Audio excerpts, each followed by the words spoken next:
This is your Texas Politics, State and Local, with Dr. Elizabeth Jensen. Welcome back. Stay tuned because there are many runoff elections going on in the city of Houston, and I will cover those really quick. First of all, I promised a more optimistic video, but there was some bad news that happened. So let me just we'll get to the good stuff, but let me just tell you a story.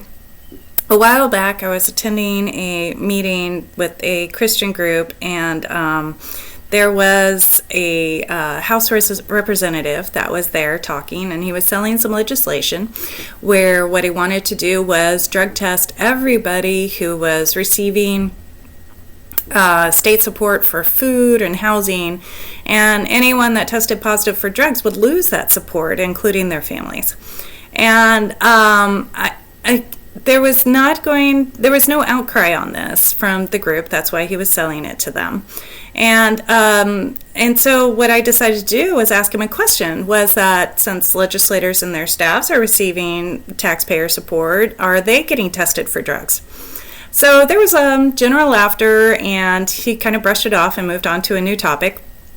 But I bring up that story because that was obviously a Republican legislator, and recently a Democratic legislator was found with cocaine. So I'm going to put in in YouTube link, so we're going to test that out right there and talk about how the war on drugs is a complete failure and very much falls into something called revenge theory. And what I wanted to say in particular is that, while we're learning better ways to deal with the problem that we have with drugs, people that are addicted to drugs should not be legislating, obviously.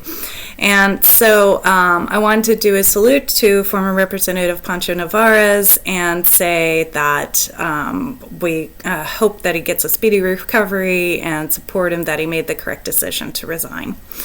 So that being said, we're going to move on, and the topics that we're going to cover is a Houston Police Department charity for kids.